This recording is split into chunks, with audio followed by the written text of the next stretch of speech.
are listening to the Heavy Metal Hangover, where the beer is always cold and the music is always heavy.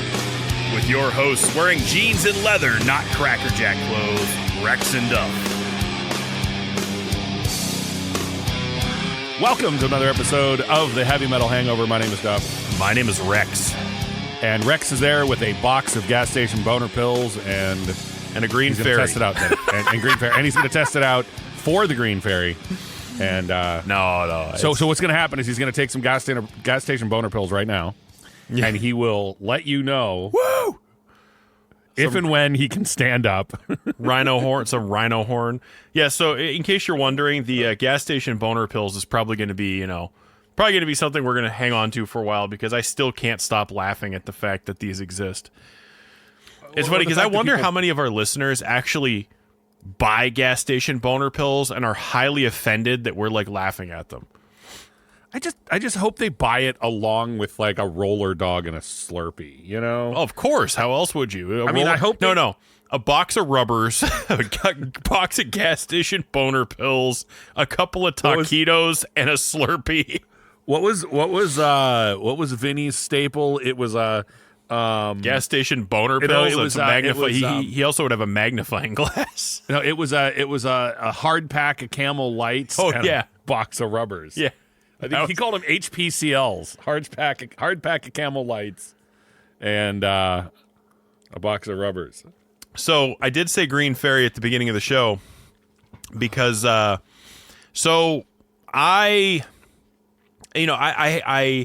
love trying new alcohol. Like I love trying like different drinks, and when I coached hockey, I was gifted a bottle of Maker's Mark, so I use that as an excuse to like try different recipes of whiskey sours. And I actually hate Maker's Mark.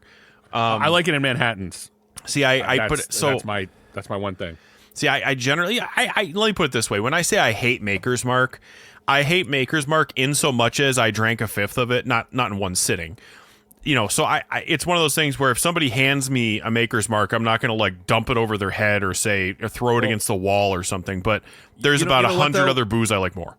Well, when we talk about something like a fifth of whiskey, it makes me hope that you use that as an excuse to like break out some Steiner math about how you get drunk. There's a 33 1/3% chance that I'm going to get drunk tonight. But this bottle of whiskey knows that I'm going to get drunk tonight. So that you take that bottle's 33 1/3% and you add it to my 33 1/3%. Because you're a genetic freak. But I'm a genetic freak. And this bottle knows it's not going to be full by the end of the night. Oh God, that's so funny. Anyway, I need to like break that down line by line and like totally do that one show, like do the Steiner math version of me getting drunk. Oh, but man. So again, back part of it has to be about you buying things in there too. Yeah, because I'm going to buy things. But and Amazon knows there's a 33 1/3% chance that I'm going to buy something when I'm drunk. So you take Amazon's 33 1/3%, add it to your 33 1/3%. The math doesn't lie, and it spells me falling on my ass by the end of the night. The math doesn't lie, and it spells disaster for me and my gas station boner pills.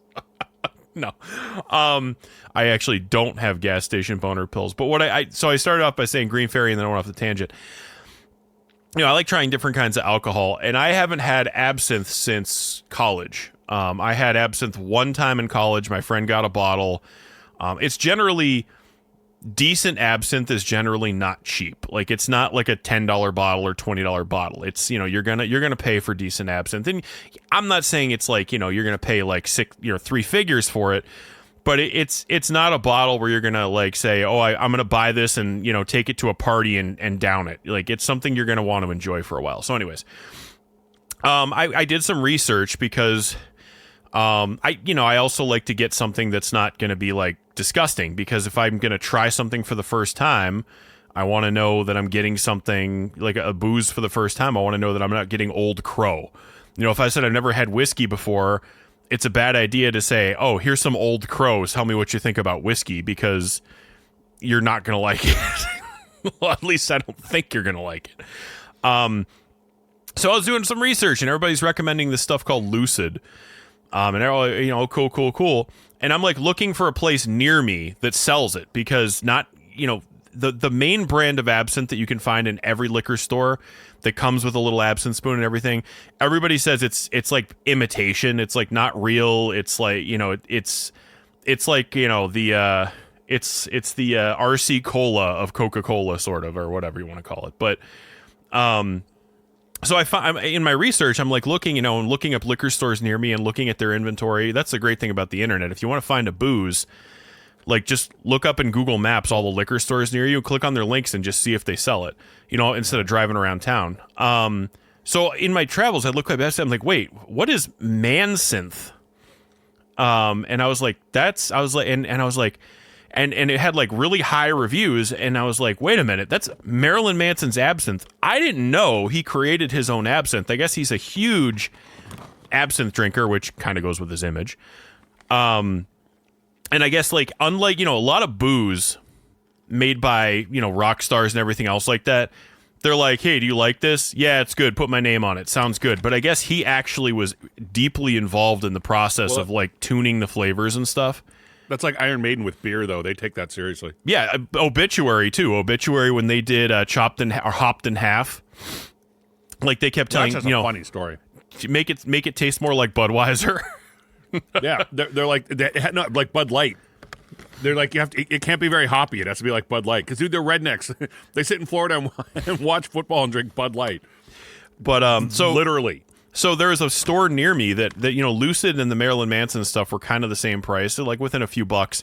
So there's a store near me that had the Marilyn Manson stuff, and I was reading reviews, and generally speaking, they said a lot of the reviewers, even like the snobby reviewers who were like, oh my God, like Marilyn Manson absinthe, I'm sure this is gimmicky, were like, they even said, like, I didn't want to like this, but I couldn't, if I'm being honest with myself and removing Marilyn Manson's name off of it, this is excellent.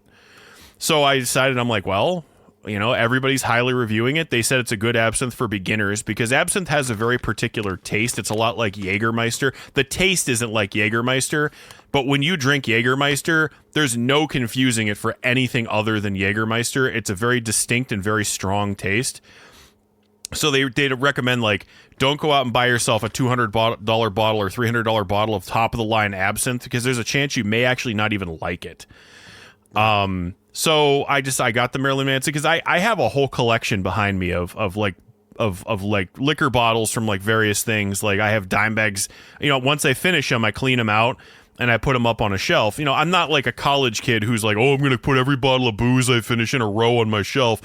It's more like to me, this is more like memorabilia. So like I have a bottle. Do you have any Belfours? What's that? Do you have Belfours? I do. I have Belfour. I'm not finished with that one yet, but yeah. So I'm just saying, I thought you did. Yeah, I do. So like, I have Dimebag's Blacktooth Grin. I have that. I have Blackened, the Metallica one where they play Metallica to the whiskey. I have one called it's called Dutch. And it was released a long time ago, years and years. I've had it in my cupboard, and I finally finished it. Where it's Predator, not Predator, like hi, my name is what's his name? Please have a seat. Like not that kind of Predator. Hi, my name is Chris Matthews. Please have a seat or whatever. Not Chris Matthews. Right. Chris. What? I forget his name. See, I don't know. He said it was called Dutch. I'm like, well, it could have been Ronald Reagan. I mean, you never know. Yeah. No, but that was his nickname. But it's it's from the movie Predator, and like the thing, it has like "Get to the Choppa" written across it, and I'm sure it's just generic whiskey they put in a fancy bottle. And then I have, like you said, I have the Belfour, and Ed Belfour's family actually owns the distillery and everything. He's a former NHL goalie, one of the greatest of all time. So I saw Manson, and I'm like, well, I could just add the bottle to my collection, and I wanted to drink absinthe anyways. So I am here. Another name for absinthe, for those of you who don't know, is the Green Fairy. Because there was rumors years and years ago, and from what I understand, it's all BS. Like it's all like complete nonsense. I mean, the people who were drinking this in the 1800s that were hallucinating and tripping and stuff, I don't know, whatever. But absinthe for a while was banned here in the States, or, you couldn't buy it in the States. Like if you imported it from somewhere, like if somebody sent you a bottle, it's not like, not like the freaking ATF or whatever. I don't know if that's who would come after you. Would beat down your door and take it from you. But It was repealed in 2007, so you can actually get it. So I'm happy to have this. I'm enjoying it, actually. It's pretty good. I did the whole thing with the spoon and the sugar cubes. I tried it, without the sugar, with the sugar. I do think the sugar adds a little something to it, at least for my palate. So... yeah, Marilyn Manson's Absinthe is kind of cool. I'm excited to drink it. I think I've already finished half the bottle. So... well, why don't you finish the other half while we're recording? No, I'm drinking beer after this because I don't need to get like absinthe drunk during the show. I don't want to turn into a green fairy before the night's over. No, more than likely, if I get absinthe drunk during the show, I'm going to end up like waking up tomorrow and on my porch is going to be 17 different kinds of gas station boner pills delivered. So and 6 bottles of absinthe. Yeah, and 6 more bottles of absinthe. So. So yes, I know that we're not a liquor booze podcast, but we do sometimes talk about it. Hangover is in the show. Well, yeah, I mean, we do sometimes talk about it, and it is related to rock and metal, which, Marilyn Manson, it's really funny too, because I was looking back at his discography, and I mean, generally speaking, you and I talk about this a lot, like his first album, Portrait of American Family. I know he had maybe like an EP or something before that. I don't know if he did or not, but I don't remember. But his first album, Portrait of the American Family, is actually a really fun album. Yeah. Smells Like Children, which was the EP, is a fun album. Really stupid. It's really stupid, but it has his biggest song on it. Well, it's up till that point. The song that broke him, anyway. Yeah, it is stupid. I mean, I would argue The Beautiful People is probably his biggest song. Maybe. But Smells Like Children, or his cover of Sweet Dreams is the one that. It's one that Beautiful People is it's certainly his biggest song he wrote. Yeah, I agree with that. And then like Antichrist Superstar arguably was a really good album. I still I listened to it today because I figure I'm going to go buy his Absinthe. I'll listen to his album as I'm driving to the liquor store. And it's one of those albums where I would never count it among my favorites. But it's funny, I spent so long in my teenage years, like in, early high school listening to it because, again, I was a 9 Inch Nails obsessive and there was that Trent Reznor Marilyn Manson link, and you could hear a lot of Trent's like influence in that album. I think I actually got rid of the album later on because I'm like, I'm kind of over the whole like, Marilyn Manson thing. I think a lot of people, some people did, some people didn't, kind of like, I don't want to say grew out because I'm not going to imply that if you like Marilyn Manson, it's childish. That's not at all what I mean. Right. I kind of like I outgrew him, meaning like I outgrew that style of I don't know, like that type of performer, maybe, I don't know, like that style of music. It's funny you said that because I was making dinner in the kitchen. I was listening to Cradle of Filth, and no, seriously, it goes through my mind. It's like, of all the bands, it's like I'm in my 40s. It's like, well, I guess I never outgrew Cradle of Filth.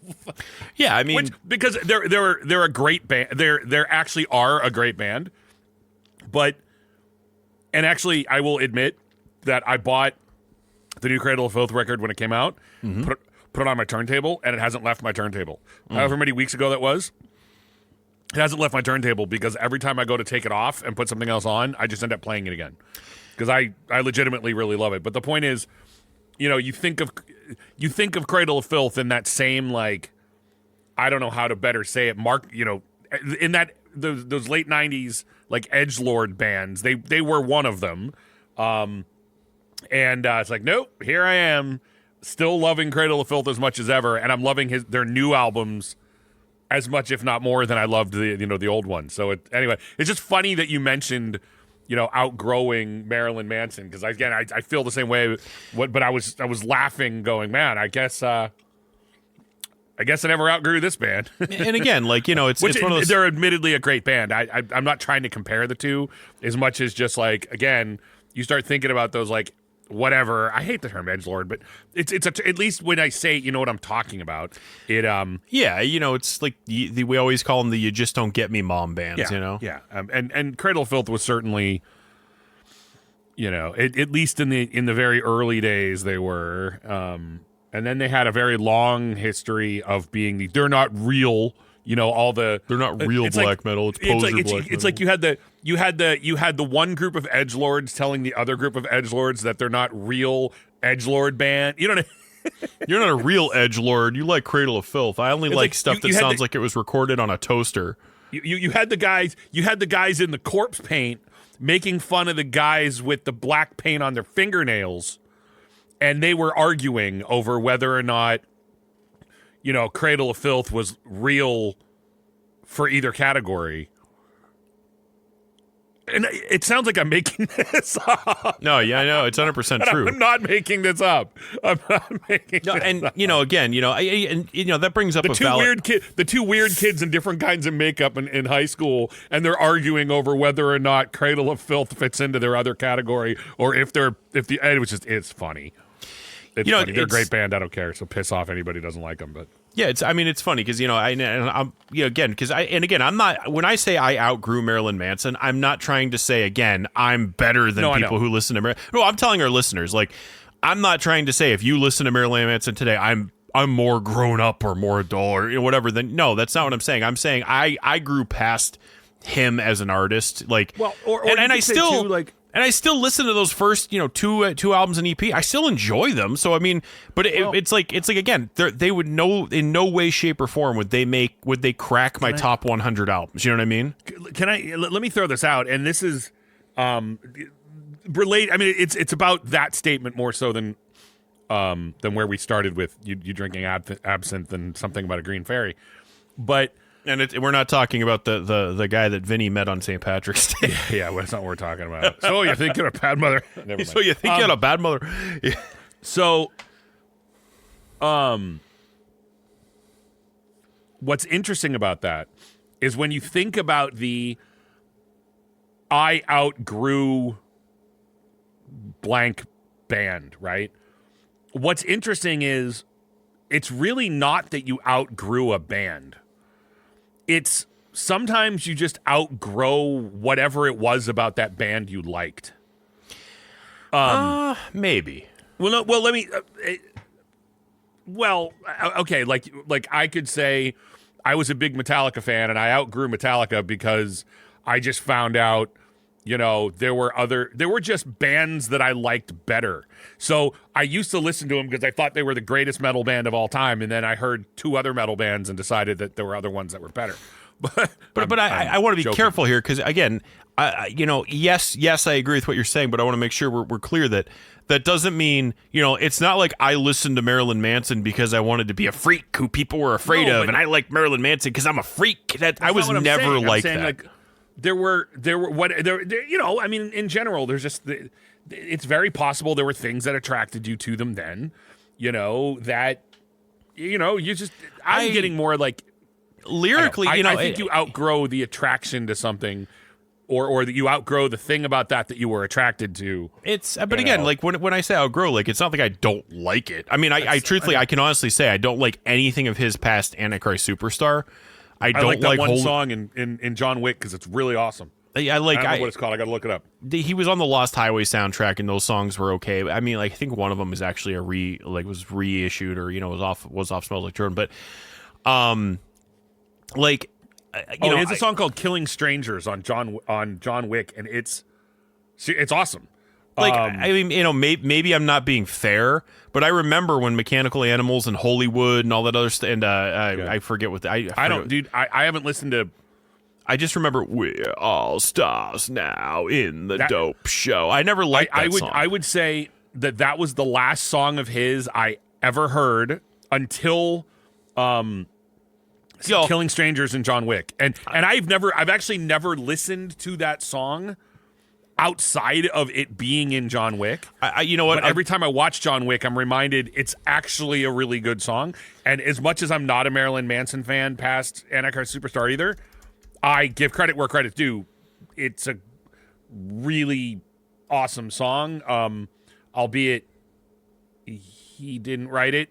It wasn't a cover. It was written by somebody else that he was partnering with. But regardless, it's a cool ass. I don't care who wrote it.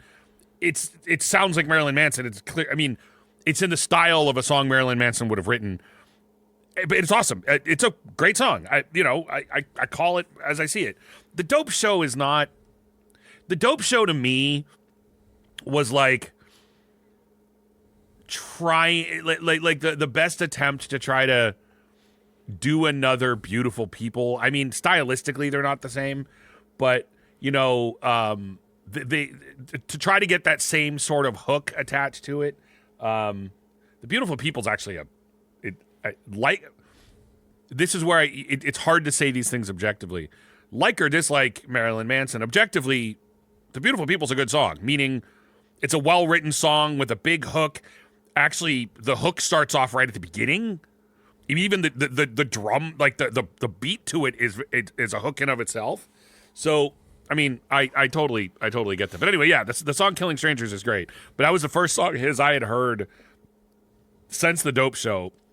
And if I've heard anything else from him after that, it is either completely in passing or I just don't remember. And that's not. I also remember the song "I Don't Like the Drugs, but the Drugs Like Me," also off of Mechanical Animals. I don't remember. Yeah, I'm not telling you I haven't heard it. I'm saying I don't remember. No, I remember listening to it when it first came out, saying, "Okay, well, that's over." You know, it's the same thing with Nine Inch Nails.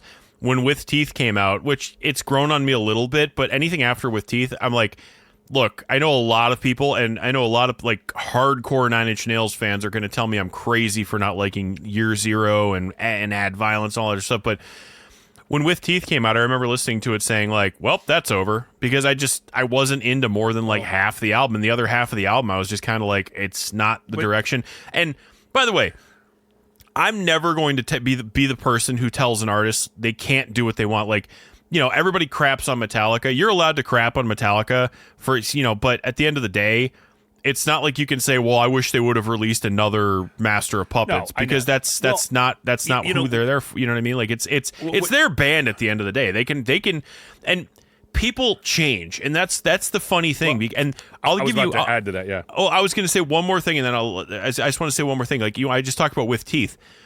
People change, and I actually recently listened to With Teeth because I was like, I now am the age Trent Reznor was when he released that album, so I wanted to listen to it again because I was like, maybe when I was 20, I didn't get it, but maybe now that I'm in my 40s, I get it. You know what I mean? Because again, my life is now where his life was from an age standpoint when he released that album. And I'll be honest with you, I wouldn't say that I had some sort of epiphany like, oh yeah, I get this. But I will say I liked the album a little bit more. Well, what's interesting too is, and it's because I've been watching old pay-per-views, but I equate this in my mind to wrestling, and I'll explain to you what I mean by that. Like,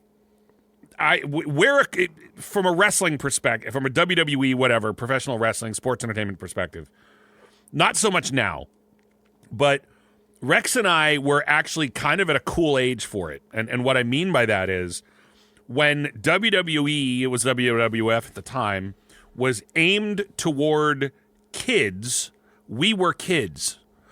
When it was aimed toward 16 to 22-year-old guys, we were 16. You know what I mean? That was our age. Like, we aged right along with the WWF. We were kids when it was meant for kids, and we were late high school, early college when that was the target audience. So we kind of aged along with the target audience. And then 10 years later, when it went back to being kids, people our age were having kids. So it became. It was just interesting that if you look at it, and I'm not counting now, I'm talking maybe until at least 10 or 15 years ago, we kind of aged right along with it. And what's interesting is when you said, like, big Nine Inch Nails fans might give you crap for not liking whatever. I've never even listened to it, but it's just not my thing. I'm not trashing. It's not for me. What I was going to say is I wonder how many of them are our age, or I'm going to throw this out, maybe a couple of years older. And here's what I mean by that. When Nine Inch Nails was music for angry teenagers, they were angry teenagers. And when the music stopped being meant for angry teenagers and started being for whatever, a slightly older crowd, that same group happened to become that age. I know it's kind of an interesting thing if you think about it. It's almost as if, and maybe I'm wrong because I'm not that familiar with Nine Inch Nails, but just going off kind of the way that I know that their music has kind of changed over time. It's also kind of interesting that it's very possible that the reason why the hardcore Nine Inch Nails fans like their new music is because, like you said, Trent Reznor aged and his music became more mature, but it aged along with the listeners. I mean, think back to Harry Potter. It aged with the audience. You know what I mean? Like, there were plenty of kids who, maybe not at the exact same time, but, you know, Harry Potter 1, you know, it's not every day, someone turns 11. So, you know, Harry Potter turned 11 in the first one. And how many kids were like 11 years old when they saw the first one or read the first one? And then, you know, 7 books later, when Harry's older, they were aging along with him. It's just kind of interesting when you think about it, when you age along, you know, with a band, and it's and I mean, it's the question of, and in your case, and I'll go back to something I said a little bit earlier about how it's very possible to kind of outgrow what you like about something. Here's what I'm wondering. Let's go back to that Nine Inch Nails fan. And by the way, if I'm wrong about Nine Inch Nails, fine. Maybe I should generalize this a little bit more, but here's what I wonder. If Nine Inch Nails is music for depressed or angry teenagers, and then 10 years later, when those people are in their mid to late 20s, and they're not angry and depressed anymore, but maybe they want, you know, they're a little bit deeper, they're whatever, that attracts them a little bit more. I wonder if Nine Inch Nails had stayed music for depressed, angry teenagers, if 10 years later those fans would still be fans, because they have now aged. I don't know if I'm making sense or not, but it's interesting to think about it. Like, a lot of times the music kind of stays and people might outgrow it, but in that case, it's possible that it followed them. Again, just like wrestling kind of followed people our age, at least through our late 20s. Then it, you know, just no. But I think it's, well, and, you know, going back to, I mean, I'll go back to Cradle of Filth, maybe to a smaller degree. Yeah, they still have the same, you know, they're the Cradle of Filth. They're always going to be Cradle of Filth. But they're so much more melodic and subdued now, and they're not chaos and meant to be shocking anymore. Well, there's a lot of boobs in their albums, but if boobs are shocking to you, I can't help you. If you were offended by boobs, you're not listening to this show. Let's just be fair. True. You know, everybody wants boobs, you know, it's just true. Anyway, but yeah, that's just kind of my little point. I don't even know where that came from, and I'm totally sober saying this. Maybe that's my problem. Maybe I need to not be sober right now. But like I said, it's just a thought of, I wonder if their music sort of followed, and I don't mean it was by design. I agree with you. Trent Reznor just aged, and I mean, I remember, you know, Dee Snider once said, you know, it became difficult as he got older. You know, once they made it, he's like, he's like, I'm sitting in, you know, a mansion with millions of dollars. It's hard to write a song about being angry or upset. You know, there's nothing to be upset about right now. So anyway, that's my point. I kind of wonder if people age along with bands, or because, you know, if the band kind of ages, it's very possible that there's plenty of people like, well, I don't like them anymore because they're not the band that I used to like. But then there's the other half of the people that maybe wouldn't be into it if it sounded like it did when they were teenagers, but they're more into it now. So anyway, that's my point. Probably talking in circles. If you followed me, congratulations. That's my point. I'm going to go back to drinking my non-alcoholic beverage right now. No, which is delicious, by the way. This is not a plug, but Sprite Zero is like my favorite new soda or pop or whatever carbonated non-alcoholic soft drink. Again, this is not a plug. We're not paid to say this. I'm just drinking Sprite Zero, and I really like it. Anyway, go on back to your absinthe or whatever we were talking about. I'm sorry, but while we were talking, I'm just perusing social media, and I saw this video of this guy who ran up to a door and like slid something and like did something to the door and then slid something through the door, and the caption was, "This guy keeps locking the only door to an escape room business. The paper was the clues used for the combination to the lock." That's funny. The guy, can you imagine that, going up to an escape room business, locking the door and sliding a paper through that's like, figure out how to get out? And I know there's a lot of killjoys who are going to say, that's not funny. What if there was a fire? That's not funny. What if there was a medical emergency? First of all, I know that it's illegal for a business to only have one exit, and not only that, they're glass doors. If there's a freaking emergency, break the glass. So let's nobody panic here. It was really just a funny thing I saw. Anyways, yeah. So something can be funny without. Dude, I remember, this is really stupid, but when people got their panties in a bunch about like the Peter Rabbit movie or something. Do you know what I'm talking about? There was a movie. It was like a Peter Rabbit movie 10 or 12 years ago, whatever.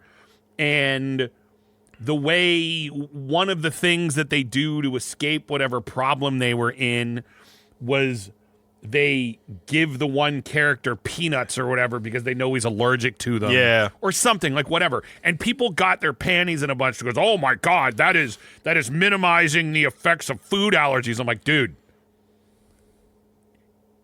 It's a freaking stop. And like I recently on Facebook there was a story about this police chief who used to play pranks on all of his like officers, and I think I told the story last week where I think you did. Yeah, where like he would spike the coffee with Viagra. And I'm like, and I commented, I'm like, I'm totally picturing all the male cops sitting there when a call comes in, looking at one another, seeing who's gonna get up to go answer the call after finishing their morning coffee. And then people are commenting like, that's not funny. There are heart conditions that people could be suffering. This is not funny. And I'm like, I totally made up a scenario. It didn't happen to the best of my knowledge. And you were offended by something that I made up that didn't happen. Like, I just don't get it. Anyways, I don't want to turn this into a tirade. Look, but do I agree that giving people prescription drugs that have side effects that you really don't know it could be good for them is a bad idea? Yes. Does that mean that a story about it is not funny? I mean, a made-up story.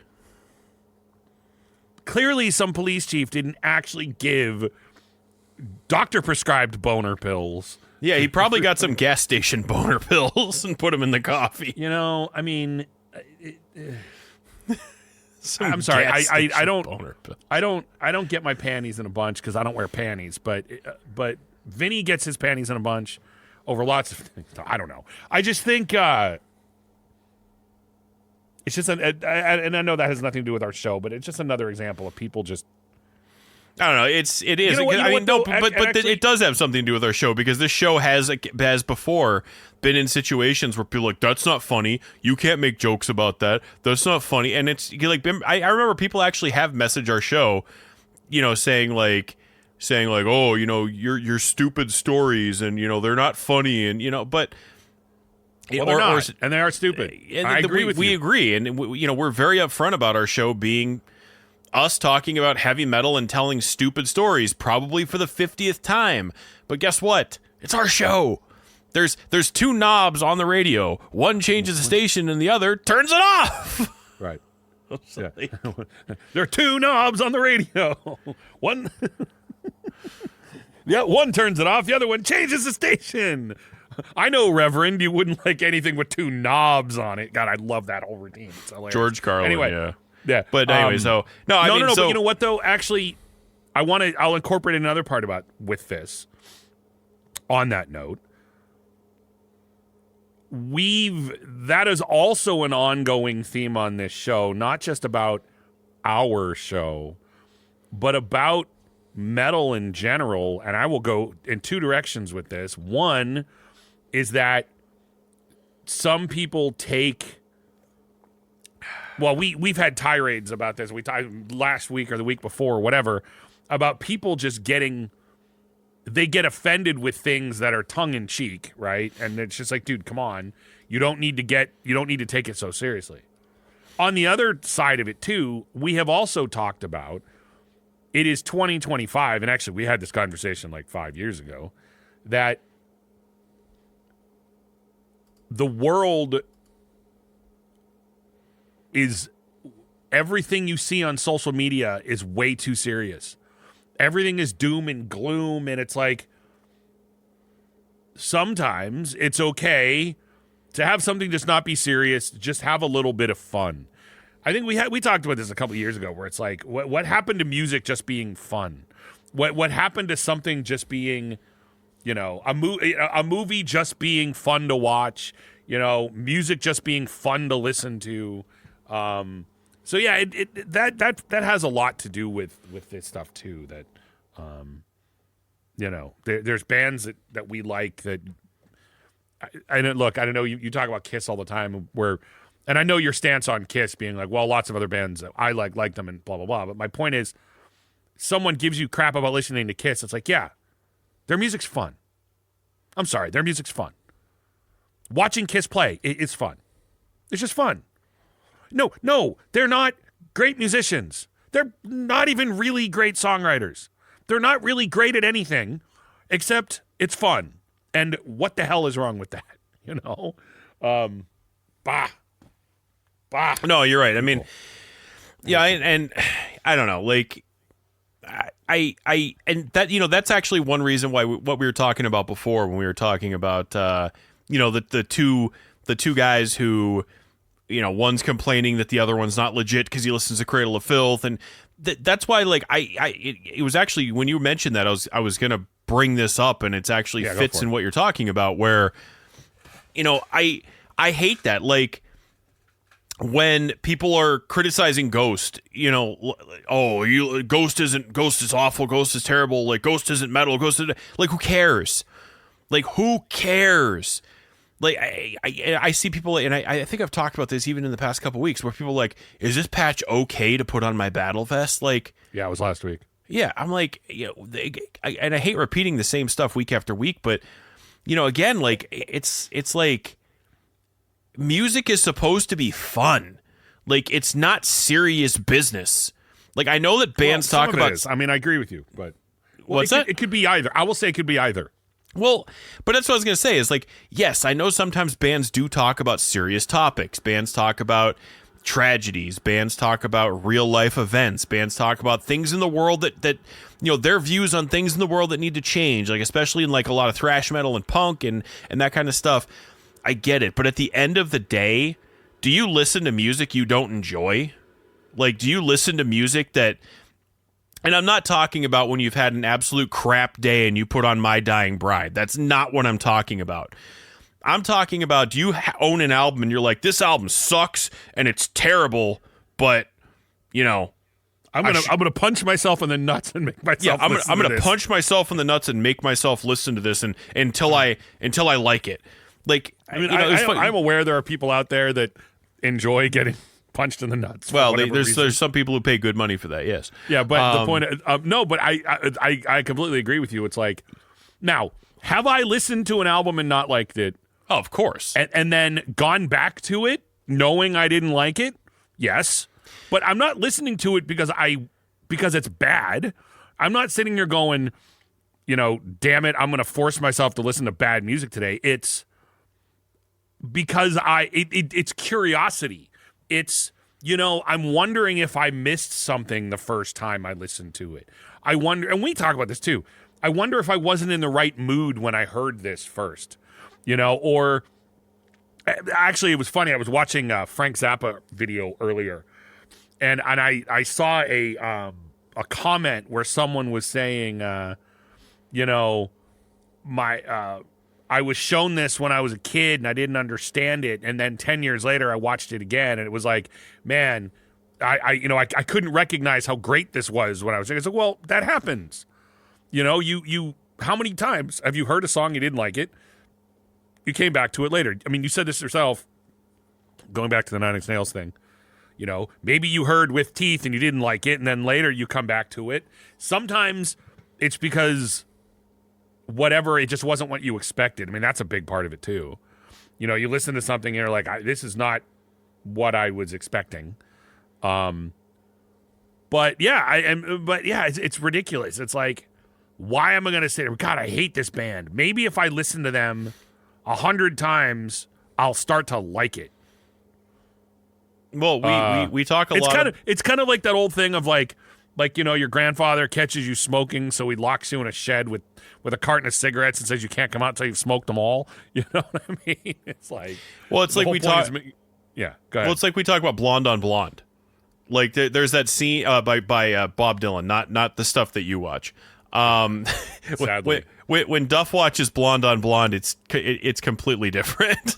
mine's more boobs on boobs. But I was gonna say, whatever. When Duff says he really likes Blonde on Blonde, he's not talking about the Bob Dylan album. No, I'm really not talking about the Bob Dylan album. But you know, there's that scene in High Fidelity. It's a movie, and for those of you who don't know, it's a movie. It's about a guy owns a record shop, and Jack Black's one of the characters, and he's walking around with a guy like putting records in his hand, saying, "You need this, you need this." And there's this one scene where he goes, "You don't." Oh, he's like, "Oh my God, shh, wait, you don't own Blonde on Blonde? Oh my God, don't tell anybody that. Here," and he puts it in his hand and says, "We're gonna fix this." Like, I can't stand Bob Dylan.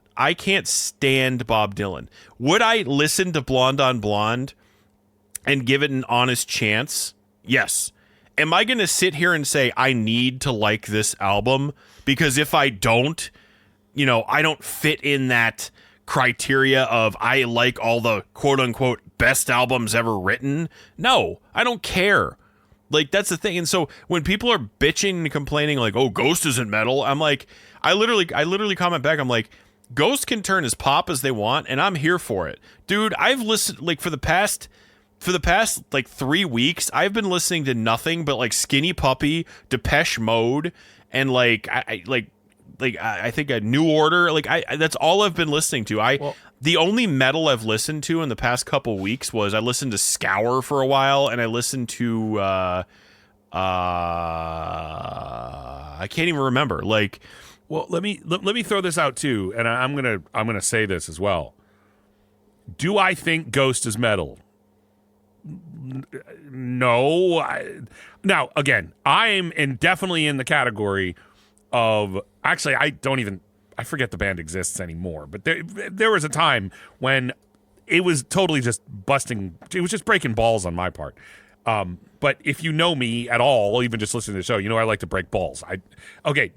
Not like getting punched in the balls. I like to just pick on things, and I like to bust balls, and that's fine. But here's the thing. At the end of the day, do I think at least anything modern by Ghost is metal? No. Do people still call Ghost a metal band? Yes. Does my opinion of Ghost not being metal, right? Does Ghost being called metal by anyone else somehow ruin metal for me? No. Because why do I care what other people think about them? I'm a metalhead. I'm a metal guy. Does people calling Ghost metal impact me in any way? No. Does people liking Ghost impact me in any way? No. The only way that Ghost could impact me in a negative way is if I'm forced to listen to a lot of it, which I'm not. I don't want to have to hear Square Hammer, because I hate that song. I don't want to have to hear Square Hammer in like constant repeat. Okay, I don't want to hear any song in constant repeat unless it's off the new Cradle of Filth album. So that's my other point too. Like, it doesn't. Ghost making music that I don't like, and people liking them, and people calling them metal, doesn't ruin anything for me. It has no impact on my life at all. At all. It's not like, well, yeah, but if they call that metal, then metal is ruined. Well, no. That person probably likes a lot of things I don't like. Or maybe they don't. Dude, I'm a metal guy, and I've never liked the album Rain and Blood, and I probably never will. I don't dislike Slayer. I like Slayer up until Divine Intervention. I despise anything after that. But, dude, there's plenty of Slayer in there that I like, and I like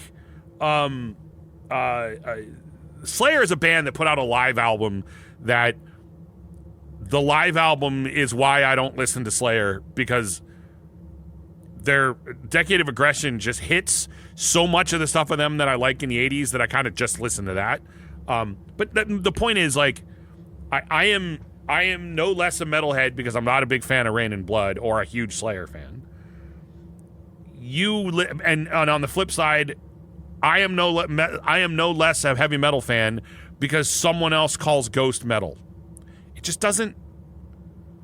I don't care. I will bust your balls if you're my friend because I'm gonna bust your balls about you're like, well, you busted his balls because he's wearing a Ghost shirt. Okay, I would have busted his balls regardless of what he was wearing, or I would have busted his balls about something else. Yes, when I was at a Ghost concert with you, and I mean, because I love Amon Amarth, and you're like, do you want to go? I was like, sure. What the hell? I'll go. Yes, when I was in the parking lot, I'm like, we gotta find some cool people to hang out with, not that guy. But I said that not because he had a Ghost shirt on, because he looked like a tool. You know what I mean? The Ghost shirt he was probably wearing had nothing to do with the fact that he looked like a tool. So anyway, I don't know. It's just, no, I don't think Ghost is metal. No, I don't like Ghost. And yes, I have been known to break people's balls about it. But someone calling them metal has nothing to do with me at all. That's what I'm saying. All. Like, at all. Why do people get so offended? Like Ghost, like, oh yeah, I love Ghost, they're metal. Why do people get like? I can understand if it was like, oh, I love Nickelback, they're the greatest metal band in the world, because they're done. They're not. But I mean, like, I don't know. But Ghost, Nickelback is heavier than Ghost. Well, sometimes. But I mean, no, I'm just, in fairness, Nickelback is they're ahead. Not all the time. Look at this photo. Okay. In fairness, they're a pretty heavy band. Look at this photo. Let's back up and say, what is it? Well, this is a good question though. What is heavy metal, and does someone's opinion of what that means matter? Yes. And let me tell you why. Genres, first of all, are not like a hard science. Okay? It's not. They're not a hard science. Sometimes people call a band something and the band doesn't. AC/DC despised the term heavy metal. They hated being called heavy metal. I've seen interviews with Angus and Malcolm saying it a million times. They hated being called heavy metal because they're not. Well, here's the thing. I don't know. Tons of people call it AC/DC metal. Because in their opinion, what was heavy metal? Loud music with heavy guitars. Well, is AC/DC loud music with heavy guitars? Yes. Is Nickelback loud music with heavy guitars? Yes. So whether or not a band is quote-unquote metal really does fall into... Now, you and I might be like, well, that's not metal. But then what's that make us? It makes us that's not true metal. I don't know. Do I call Nickelback metal? No. Are there people out there that probably do? Yeah. Why? Well, they have heavy guitars. Some of their songs are legitimately heavy. Maybe not heavy by the, they're not death metal, but they have some powerful songs with heavy guitars. It's just, if Disturbed is metal, I mean, Nickelback's not that far off. And I'm not defending Nickelback being metal. I'm simply saying you can't... Heavy metal, like I said, heavy metal is not a... We're not talking chemistry here, right? Like, it's not a periodic table where something is a metal or something is not. There's classifications, right? It has to be malleable and conductor of heat and all that jazz. What? I mean, let me ask you this question, and not really putting you on the spot. But Rex, let me ask this question: what is heavy metal? Jeans and leather, not Cracker Jack clothes. Right, but I mean, by definition, what is heavy metal? You can't really answer that question. Well, the thing is, I think a lot of people think they can. I genuinely think a lot of people think they can answer that question. Sure. And I think that really and truthfully, it's different things to different people. And right. Yes, again, is Run DMC heavy metal? No. I mean, that's pretty obvious. You know what I mean? Like, sure. What's his name? Is Art Garfunkel heavy metal? No. Well, you know what's the guy? What's the guy you sometimes listen to? He was on The Simpsons on the space episode. He plays the acoustic guitar. Oh my God, James Taylor? Yes, is James? I freaking love James Taylor. He's not heavy metal. Is James Taylor heavy metal? No, I think that's but you know what safe. though? Here's the thing. Like, this is interesting, and I've never even thought. I don't know why we've never had this actual conversation. Of all the conversations around this topic we've never had, we've never actually sat down and said, so what is heavy metal? You can't, again, you can kind of answer that. You can say, well, you know, what's the rapper guy with the crackhead tattoo who, you know, has You're that video gonna have from to be more specific. No, he literally has a crack tattooed on his head. He's the guy who played the guy with the video of him playing guitar. Oh, Lil Wayne. Lil Wayne. Like, clearly we get that something that is very, very buried in country, or very, very buried in jazz, or very buried in rap, okay. But, you know, in fairness, is there a reason why music stores put heavy metal just in the rock category? Because let me give you a great example. And you and I have both seen this interview. Ozzy Osbourne flat out said, Poison is a lot of things, but they're certainly not heavy metal. Now, hair metal, quote unquote, they were, you know, Poison was one of those hair metal bands, if you want to call it. But like I said, Ozzy himself was like, dude, they're not, like, I think he said something like Metallica, if Metallica is heavy metal, Poison is not. But again, when you think about it, was Poison heavy metal? Lots of people would say no. Lots of people would say yes. Why? Loud guitars. Were they probably more hard rock? Okay. What do they call themselves? They probably call themselves a rock band. I don't know that, but they probably call themselves a rock band. But we said this before, like Def Leppard, like, well, they started metal, then they were kind of more. But it's so weird how the term, and I agree with you, means different things to different people, because there's actually not. There's not, I mean, I'm not saying there isn't a quote unquote definition, but dude, I've heard Rush from the 70s referred to as heavy metal loads of times. Now, do I think they were heavy metal? I don't know.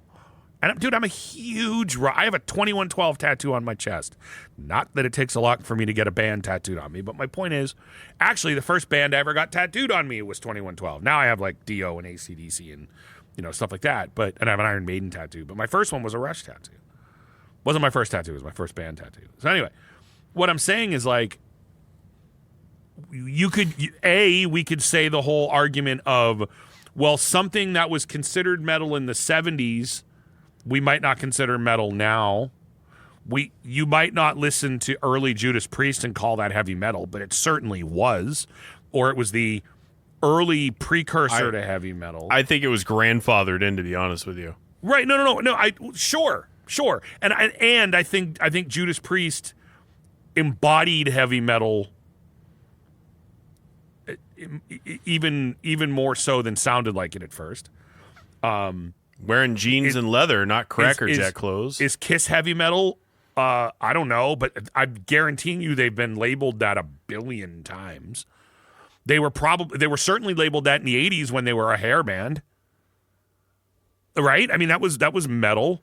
So it's weird where, okay, yeah, I guess there's some bands, just like there are some artists that are clearly one genre, I guess. But I don't know, dude, Metallica, are they metal? Yeah. The Black Album, is that a metal album? Yeah. But is Enter Sandman really metal or is it hard rock? Now, you and I would probably say it's a metal song. But is it? I don't know.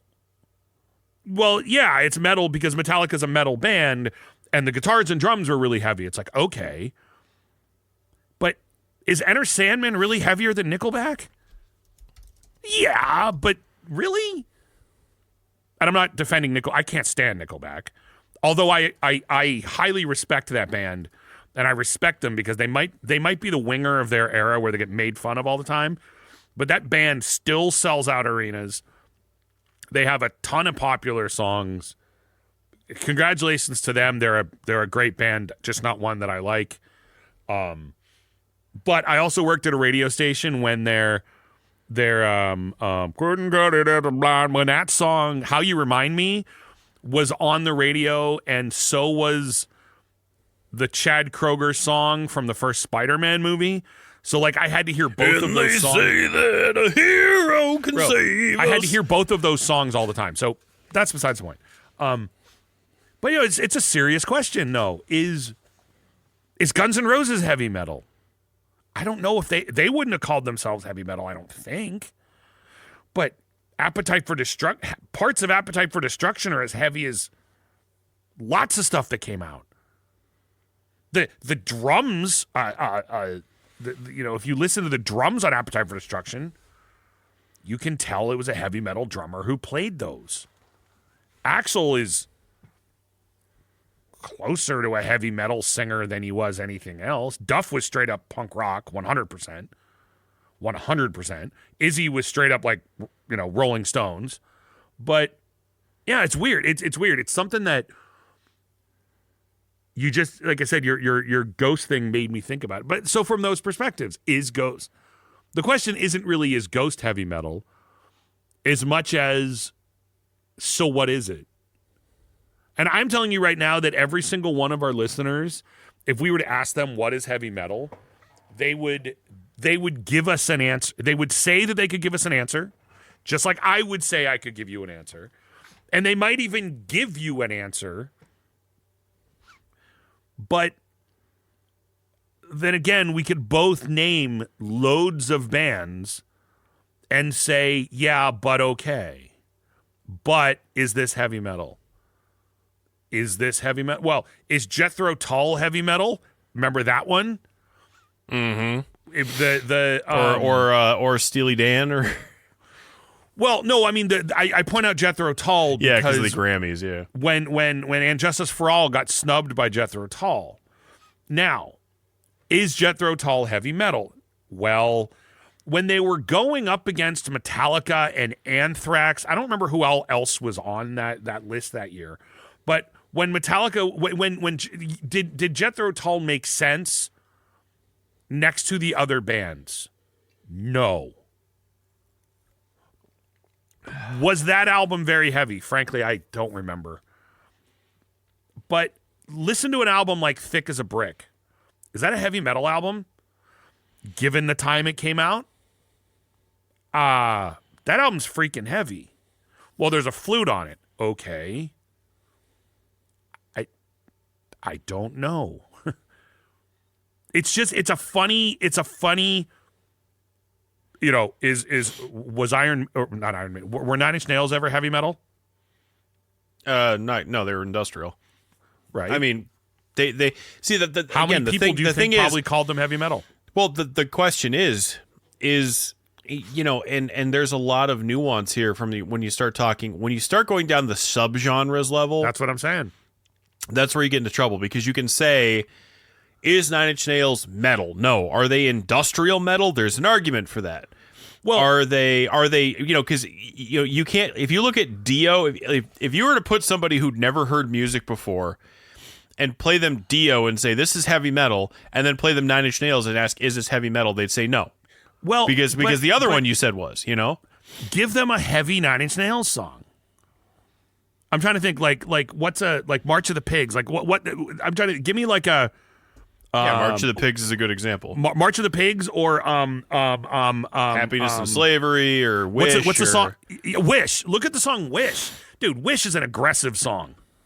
Now, you and me might be, the heavy metal professor scholars here that will sit down and go, well, I mean, it's industrial because it was really mostly made on a computer. But someone else might listen to this and go, yeah, that's heavy metal. Listen how heavy it is. It's loud.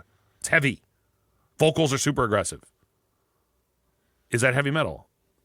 I mean, like I said, you and I can argue all day that it is not heavy metal because it's industrial. But is that necessarily true? Because by saying it's true, it's not true. And again, maybe not Nine Inch Nails across the board, but loads of bands aren't heavy across the board. But take a song like Wish, right? Which he won a Grammy for. Take a song Wish as an example. What makes Wish not heavy metal? Now, and by the way, I'm not arguing against you, Rex. I'm asking you to kind of prove a point here. Like, what makes that not heavy metal? What makes what Wish? Well, what makes the song Wish not heavy metal? Yeah, I mean, it's kind of intangible. I mean, it's one of those things where that's my point. Let me ask you. You know what I equate it to? Tell me what makes this steak taste good. Well, like you can give kind of like, well, it's got the right color, it's got the right texture, but what makes it not taste good? Like you can't describe what makes something taste good to you. Well, you can describe what you like, you can describe what you look for, but you can't. There's no definitive answer, in my opinion. For now you could say what tastes bad, because I mean, if you eat a pile of poop, I mean, to your average non-crazy person, it probably tastes bad. Well, yeah, but some people getting punched in the nuts sounds bad to me too, and some people are into that. Let me ask you this question. I'm realizing we're dealing with an intangible, and I think that's kind of the point. Let me back up and ask you a question. When you originally said Nine Inch Nails is industrial, right? Again, I'm going to use a song like Wish because it's a heavy song. What makes that? What would you argue makes that? And I'm less asking for you to defend this. So let's make this clear. I'm not debating against you. I'm using you as my example of just giving some examples. And maybe you're speaking for other people. I don't even care if you're speaking for yourself on this one. Like, what would make that industrial? It's a lot of it's computer based. Right. It borrows a lot from electronic music, like dance music. Right. It borrows a lot from. It's aggressive. It's got a harder edge. Wow. Those are all things that you describe. Now, by no means am I like industrial music. No, I know. By no means am I a scholar. So if you're sitting there and you're like this huge industrial fan, like, don't sit there, oh, this guy's full of crap, he's pretending to know it all. No, I'm selling you right now. You're asking me about a genre that I enjoy, that I like, but I am no means an expert on. I mean, look at, first of all, using electronic instruments is interesting because, and again, I mean, Typo Negative didn't have real drums on a couple of albums. Actually, all but their first and last, I believe. Yeah, or whatever. And I know some of it's debatable. Regardless, we all know there's at least a few Typo Negative albums that don't have real drums. That would, and then if you take a song like Wish and say, well, that's not metal, then you would go, okay, then is White Zombie metal? And again, I'm realizing that you and I can't necessarily answer this question. Some people would argue that White Zombie isn't metal. What did Static X say they were? Like, they said they were evil disco. Evil disco, right? Now, was Static X heavy metal? I don't know. I saw them on metal tours. I saw them open every time. I've seen Static X like 6 times, and every time I saw Static X, they were on a tour with a heavy metal band. But does that make them metal? I don't know. King's X toured with heavy metal bands and were always on heavy metal labels and have never been heavy metal, as far as I'm concerned. But I don't know if they. I don't even know what they would now. And here's the other weird thing. Oftentimes, you kind of leave it. I think the general answer is leave it up to the band. You know, well, like Alice in Chains is another good example. I was thinking the same thing. Alice in Chains, are they heavy metal? Well, I would say so. I think arguably Facelift, their first record, again, realizing we're dealing with an intangible, arguably an average guy off the street, if they'd never heard that album before, would hear Bleed the Freak or, you know, whatever. It doesn't matter which song off the record, you know, you want to do. But that album is extremely guitar heavy. You know, Jerry doesn't really do vocals on it very much. It's mostly all just Lane doing the vocals on it. Jerry does some backups, but it's not like later when Jerry became, you know, a prominent singer. But after that, are they still metal? I don't know. Dirt's a metal album. Was it grunge? Was it alternative? You know what I mean? Like, well, and so what you often do is you pivot, right? You say, and dude, don't jump on me. Let's use an easy one. So what is grunge? Nirvana, they're grunge. So if Nirvana is grunge, every band that sounds like Nirvana is grunge. Well, but it's kind of a horrible way to do it too. And look, we could say the same. I mean, look, we could look at other genres, right? We could say the same thing about punk. Are there bands that would call themselves punk, and it's very easy to say Green Day? Is Green Day punk? Yeah, you know, you'll get a different answer from everybody. Is Green Day punk? And what's interesting is I'm going to go the other direction, and you can argue all day that they are. I am aware that the Ramones are a punk band, but they don't sound like the Sex Pistols at all. So what I'm getting by that is if you're saying I'm just using these as random examples. You're going to tell me that the Sex Pistols are punk and the Ramones are the same thing? I understand why they are, but to someone who's never heard them, would you lump them in the same genre? I mean, maybe if you were there and you knew the scene, but does the scene dictate? It's weird. It's such a... I mean, you're right. It's just completely intangible. And the point of not even being able to define... That would be a really... That would be an awesome documentary. That would be an awesome documentary, What is Heavy Metal? And we could sit down and interview bands and producers and people at shows, and I am wondering if by the end of the show, the best we can come up with is like a Venn diagram. Like, I wonder if by the end of it, the best we could come up with are a bunch of different descriptors for it. But then every one of those descriptors would also include heavy guitars. All right. Well, that makes Nickelback metal and what's heavy? Metal. That was a question I've seen asked before. What is heavy? Like that that's because to some people heavy Dio is heavy. To some people, it's not heavy unless it's... You tell me one good reason not to want to listen to the music of James Dio. No, I mean, like that, but that's the thing. Dio is technically, and correct me if I'm wrong here, classified as heavy metal. Like, if you want to talk about the subgenres, yes, I know classic metal, whatever. Well, yeah, but generally speaking, when you say heavy metal, you think of that era, like the Dios, your Dio, Judas Priest, Iron Maiden, bands like that are heavy metal, and every band around them is a genre. It's like a subgenre. Scorpions and all. You know what I mean? Like it's heavy metal. Like that's what it's called. So But on the other hand, you can't say that it's not heavy if it's called heavy metal. Like, so to some people, heavy isn't anything unless it's on a 7-string with a high gain amp chugging on a palm, like, Ola England does it chug like that. You know what I mean? Let me ask you this question. Is Van Halen heavy metal? Some people would say it is. Some people would say it isn't. You can't really answer that, can you? Because I personally would say no.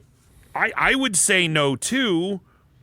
But does it all... See, what's interesting about it... Here's what's interesting about it. Van Halen. I don't care if you're talking about Van Halen or Van Hagar. I don't care which one. Talk about... So their first album came out was 78, right? I will say 78 through the late 80s, at least, right? Are those albums heavy metal albums? If you say yes...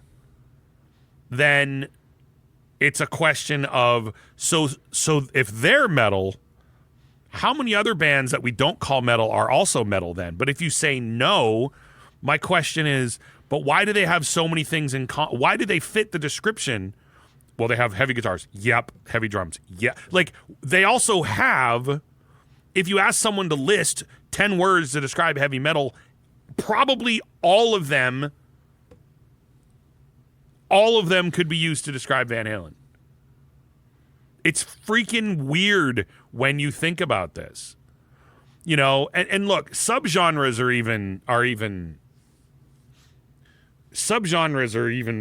are ridiculous. And we've had this conversation before where it's like people get all pissy about subgenre. Well, going back to Cradle of Filth, right? The argument about Cradle of Filth has always been they're not real black metal. I don't think Cradle of Filth ever said they were. I don't think Cradle of Filth is anything other than, they're Cradle of Filth. They don't sound like anybody. What I mean by that is that whole movement of Norwegian or Swedish black metal bands that all kind of had, they don't sound like that. But so it's impossible. I guess this also supports the pissing contest people have about subgenres when it's like, dude, get over the fact that you're struggling with labeling a band in a subgenre. You can't even clearly define what metal is. You can't. Oh, but the thing is, usually the people who get bent out of shape on subgenres are the ones who think they can define what metal is. And I know that people listening to the show I agree with you. I agree with you. And I know that the people listening to the show are I know what metal is. I can clearly define it. And you know what? You probably can clearly define it, and you probably can clearly define it to you. But I will say, in fairness, there's a lot of people who probably would disagree. Yeah. Am I going to sit here and put on my Depeche Mode album and say this is metal? No, of course not. I'm not. No. Am I going to listen to Ghost and say, is this metal? Probably not. Maybe their first album, but and even then, I'm like, yeah, it's like reminiscent of metal, and there's a lot of connective tissue. Right. But, there are other things. That's why I generally don't get bent out of shape on genres. I genuinely don't get that bent out of shape. And I know to a lot of people, they live and die by genres. Genres are all that matter to them. And that's it. This conversation builds into something we've been talking about for years and years and years. Whether we're talking about the gatekeepers, where they're talking about the people that just get way too bent out of shape for things, whether we get to people who feel that there have to be rules. What I mean by that is that there have to be rules that, to be this, you have to blah. Yeah, and how many times have we said, to be a metalhead, you have to like this and not like that? Well, I don't even say not like that. I'd say like this. Right. Well, it's like, well, no, what I meant was there's people that are like, well, if you like this, then that means you're not. If you like something that over there, if you like Whitney Houston, you're not into metal. I don't know why Whitney Houston came up, but that's who that's my. Well, maybe because you'll always love Yeah. Yeah. Freaking Dolly Parton song, but it's I said, I think if you take 100 bands and you were to ask our listeners to figure out which ones are metal and which ones aren't. I think there are going to be a lot of them that everyone would probably agree on. I mean, everybody would probably say Slayer's metal, right? People will say Metallica's metal. It also depends on whether or not you're counting, say, Load and Reload, which could be arguably metal or could arguably be not metal. Hell, there's a country song on Load. But then we might throw in a band like Deep Purple. That's a good one. You know, is Deep Purple heavy metal? Were they considered heavy metal at the time? Well, I mean, listen to Perfect Strangers. 1984? Perfect Strangers came out in 1984. Is that a heavy metal album? I would argue yes. So I think it illustrates the great point of why people shouldn't get their panties in a bunch. Because I'm willing to tell you that there are plenty of examples where we cannot all agree on whether or not something is metal, let alone a freaking subgenre of it. You know, it makes me think of that, you know, that scene, it's in School of Rock, where there's like, you see, it's a montage. It's like, it's like Rocky, right? Even Rocky has a montage where you can see on the board that he has like these diagrams of like this, and then that becomes punk and this over here. And it's like, there are clearly champions of genres. Sometimes a genre is built around one or a handful of bands, you know? And again, I'm going to use one that I'm kind of ignorant to, but like the term gent, how it's often referred to as like, well, it was like Meshuggah who kind of, I don't know if they coined it, but Meshuggah is the band that style really got named for. Technically, Anthrax is who the name thrash metal became for, and it actually was only about Neil Turbin's vocals. It had nothing to do with the band. But then people might be like, well, Anthrax wasn't thrash metal because I have a singer, and well, Metallica wasn't thrash metal because they wrote a ballad. I mean, it's freaking, dude, you know what it is? It's music you like or music you don't like. I will argue all day that it's heavy metal that I like. Dude, They Only Come Out at Night by the Edgar Winter Group. Is that a heavy metal album? Because the guitars are freaking heavy as hell on that album. Or Frankenstein. Yeah, I'm listening to the song Frankenstein. Is that metal? It could be. I mean, that whole album kicks ass. And again, if Deep Purple's metal, well, that probably is too. And again, it depends on who you ask and when you ask it. Like I said, I know plenty of people who would categorize anything that they would consider heavy music. They would call them heavy metal. You know, they would go see REO Speedwagon and call them a heavy metal band. Does that ruin my life? I mean, I love REO Speedwagon. The wagon. About that. The Speedwagon. I have gone on record about being a big REO Speedwagon fan 1,000,000 times. You know, I absolutely have an REO Speedwagon patch on my vest. And well, you know, and dude, I'm sorry, but you can tune a piano, but you can't tune a fish. 9 Lives and High Infidelity. Those records, they're just awesome. Anyway, you know, you said before, like, oh, can I put this patch on my vest? You were saying other people said that. Well, yeah. Can I put REO Speedwagon on my vest? I don't know. Are they heavy metal? I don't know. There's probably people out there who would say they are. People in 1982 might have said they were. They might have called Styx heavy metal too. Styx have some heavy music too. They have some super. Was Styx a prog band? Some of their music was prog. Is Ted Nugent heavy metal? He wouldn't call himself heavy metal. I wouldn't. Would loads of people hear Stranglehold and call it heavy metal? Yeah. Here I come again now, baby. I mean, Stranglehold's one of my favorite songs of all time. It's probably my favorite guitar solo of all time. I'm a huge Ted Nugent fan. I love listening to his music. Huge Damn Yankees fan. But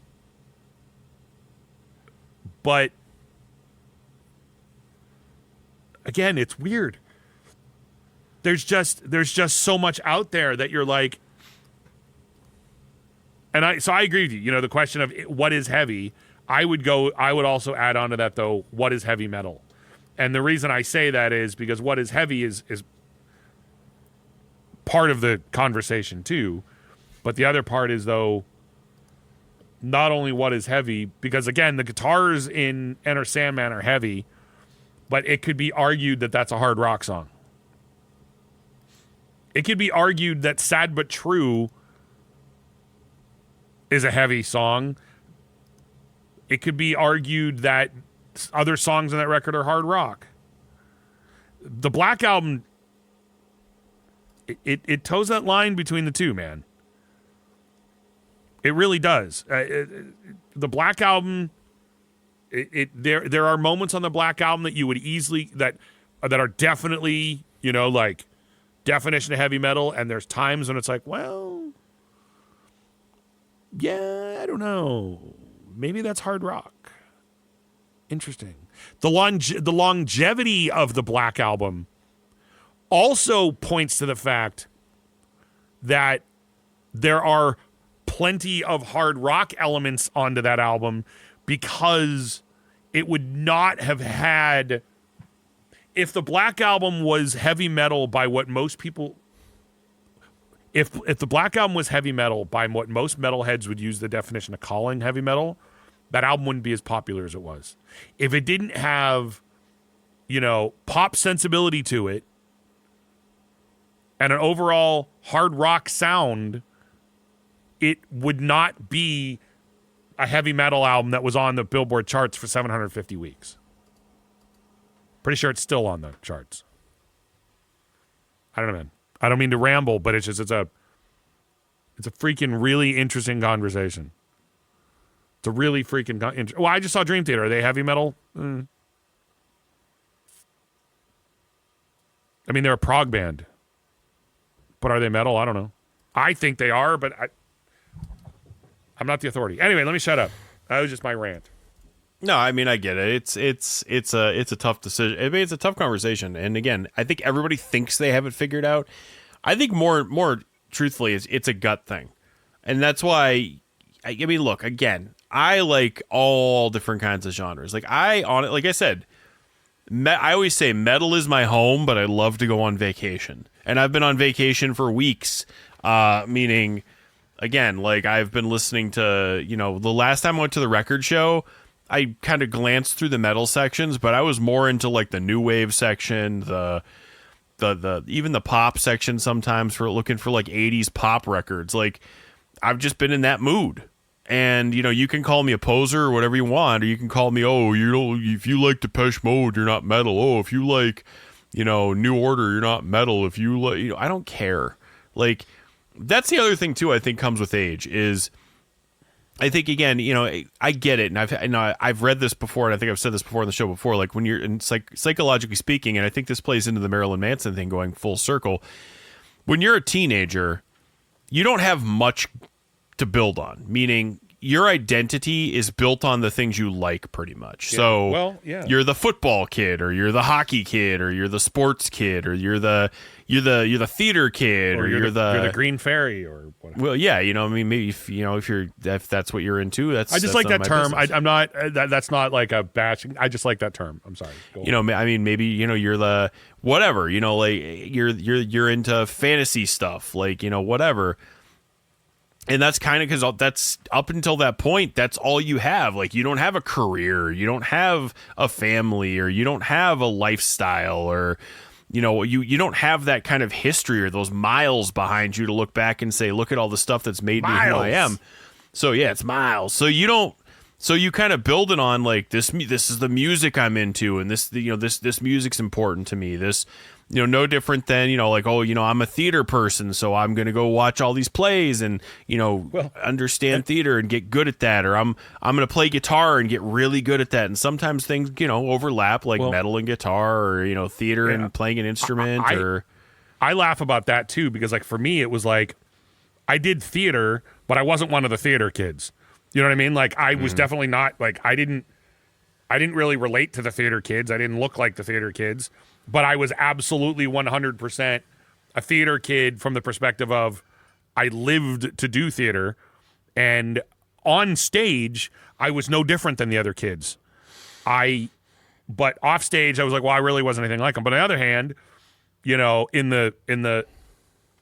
I was too metal to when I started doing theater, everybody was like, wow, I didn't know you're a metal guy and you'd want to do this. But on the other hand, like, you might tell heavy metal people, it's like, really, you're doing musicals? Like, that's not metal. Like, and I know Russell Allen, Sir Russell Allen talked about how, like, he's a big guy and how he was on the football team, but he was also in chorus when he was in high school, and he would make all the football players come to his chorus performances and make all the guys in the chorus go to his football games, and how, like, you know, the two of them, he was completely a football player. He was also completely a chorus kid, and how, like, it's just, that's super interesting too. Not just, you know, when you don't know which one, you know, when you're finding a home by something you like, but it's also interesting when your home is two different things that are kind of metal and theater is not that weird, but some things that might be totally opposite from each other. Like, you're the star football player and the head of the, I don't know what, the chess club, whatever sounds geeky. You know what I mean? Like, it's that was always a sitcom thing, you know, where, like, one of the popular jocks was also really into, like, well, I was never popular, but club or whatever. I was never popular, but and this is not me reliving the high school glory days. It's applying my story. I was a jock. I was a hockey player.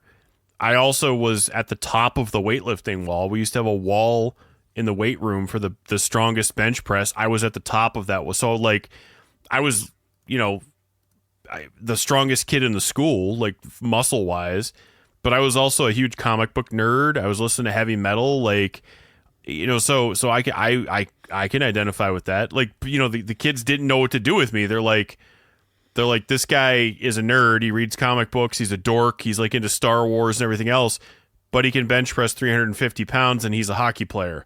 Like, what do we do? You know what I mean? Like, well, you know, it's funny. I was at, this is a couple of months ago. I don't go to trivia anymore because people make me mad, but I used to. This was, I don't know, a few months ago. I was at trivia one night and I was on just kind of a random team. I just, you know, whatever. There was a team. I was like, you know, they're like, oh, do you want to join our team? I said, yeah. And it was a question about, they showed you. It was a sheet of paper and they just had little pictures of scenes from movies, and you had to say what the movie was, and we got them all. And there was a few of them that were like, one of them, I saw the picture and I looked at my team and I'm like, that's Amadeus. And they're like, I don't know what that is. I'm like, well, it's Amadeus. That's what it, like, I'm telling them, like, that's the answer. No, Amadeus, they believe me. Amadeus. Yeah, they believe me. They're like, oh yeah, cool. And they're like, oh, have you seen the movie? I'm like, I saw it on freaking Broadway. well, I was off Broadway, but Amadeus.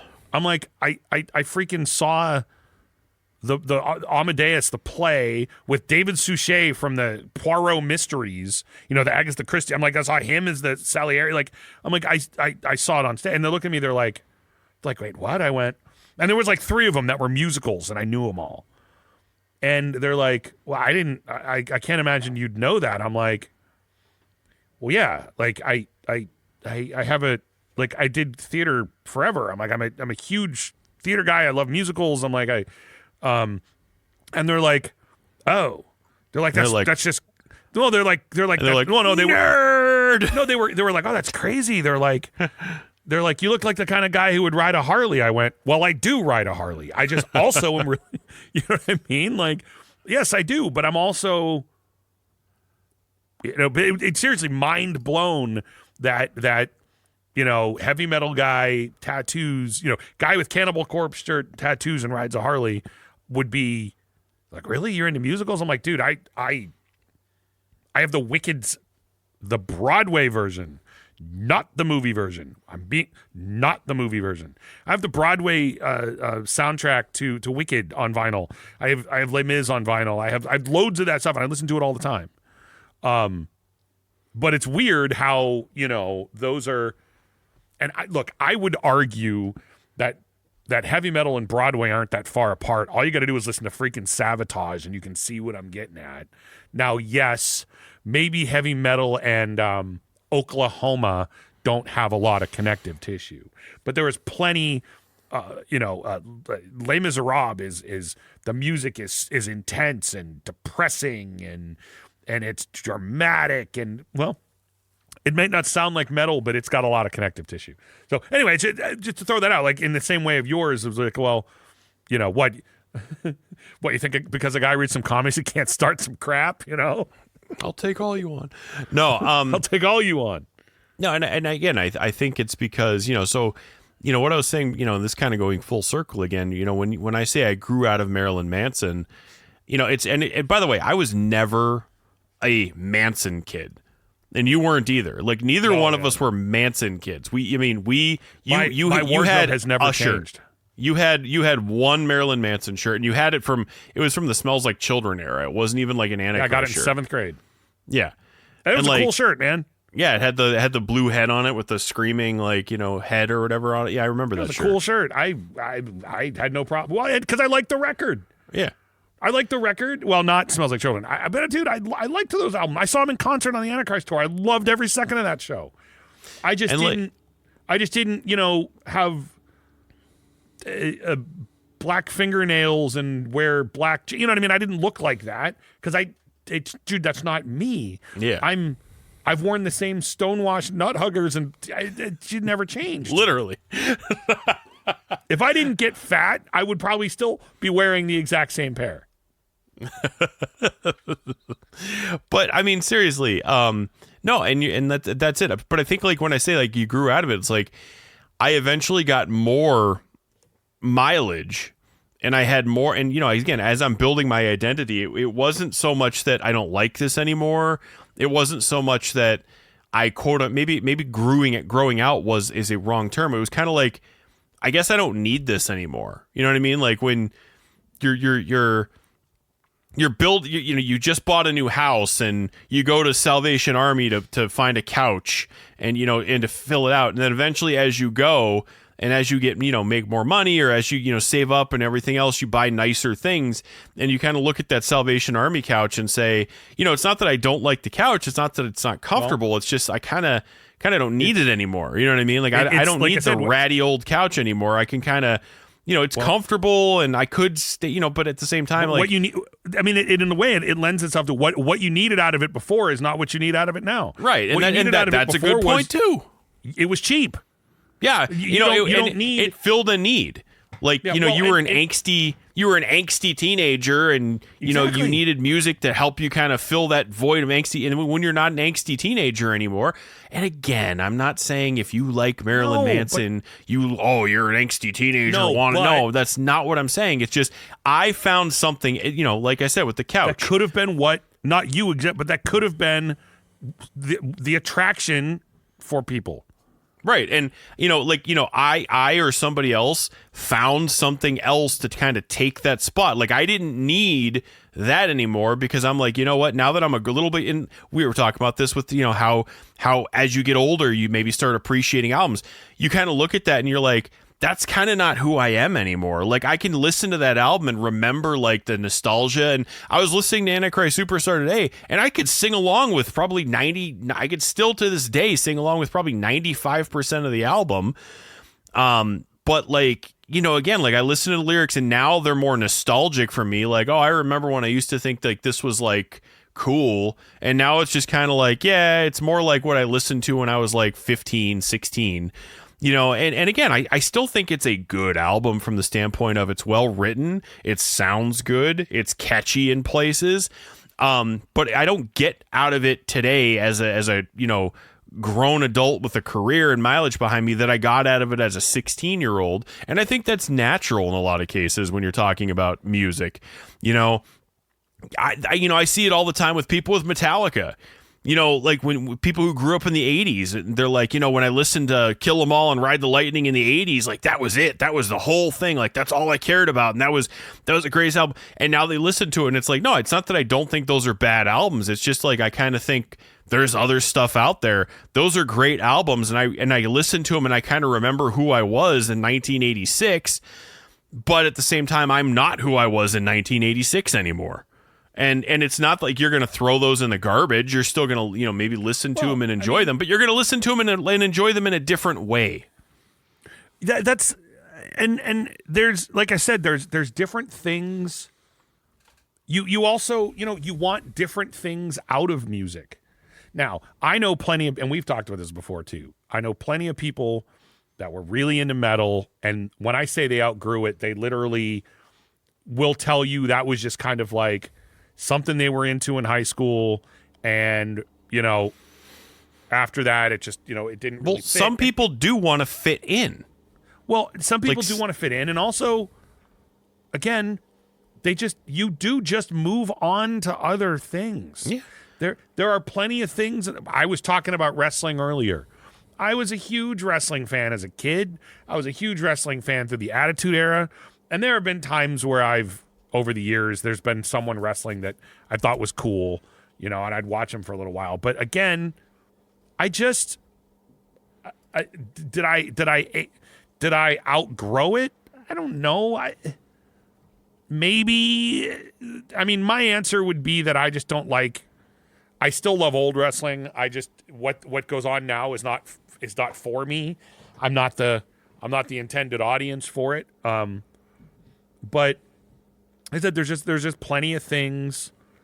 There are plenty of things that you kind of go through a phase, but it's also because maybe you want to fit in, but it's also things fill voids. You know, Marilyn Manson, 9 Inch Nails, whatever, Kill 'Em All might have filled a void for somebody at a time of their life. That void is now filled by other things. It's, you know, when you're 14 and you're not getting laid and you're, you know, I mean, let's just be fair. When you are a teenager going through puberty, something, and I'm using 9 Inch Nails as an example just because it's a good example. 9 Inch Nails might be something that fills that void because your body, you know, you're changing, you're going through different emotions, and everything is different. But then again, you might get older, and it's just that, again, that void is filled with something else. Dude, I get bored super easy. I'm ridiculously ADHD. I get bored very easily. I mean, you were the exact same way, where we are always finding things to fill the void. Now, sometimes we're actively finding things. You said right now, like, you've been listening to a lot of Depeche Mode and stuff like that. Why? Well, it's probably filling a void for you right now. That could very well just be you're bored. And finding something new is a great way to not be bored anymore. I agree.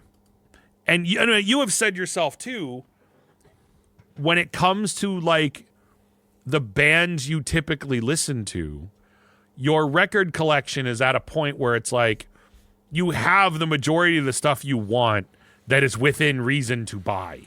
Yeah, absolutely. So you're also, so sometimes you just want to listen to music. Sometimes you want to listen to something that is familiar because it puts you at ease. Sometimes you want to find something new. Dude, I've been reading a lot lately, and the reason I've been burning through books. I'm averaging like 3 to 4 days a book, and I'm talking like I'm reading Wheel of Time and I'm reading stuff like that. And the point is, it's because I've needed to kind of engage my brain. I've needed to engage my mind. And so right now, reading or listening to audiobooks, I do both. It's filling a void right now. The void is I need to, I need to engage my mind. And I've been painting again lately. Why? I need to do something creative and with my mind. And it's like, it all goes into growing out of it is the term we use because it's the term that people can understand what it means and we get it. But it doesn't always necessarily mean like it doesn't mean what you liked before was childish. Yeah, I mean, sure. There's kids' toys that, well, you collect a lot of toys, but I saw. Well, it's funny. I'm actually getting rid of a lot of them lately, and for much the same reason. I took a look at a lot of my like big collection items the other day, and I said to myself, and I don't know, like maybe you can apply this to music in a lot of ways. When you look at something and say, do I want this, or am I afraid of not having it? Well, the FOMO thing is a big, yeah. Like, do I look at like the some of the thing, like my collections, like my comic book collection, and say, is this thing really important to me that I have this, or is it something that if I get rid of it, I'm worried that in 5 years I'm going to say, geez, I really wish I didn't get rid of that. So, sometimes you have to rip the Band-Aid off, and sometimes that's like music, like.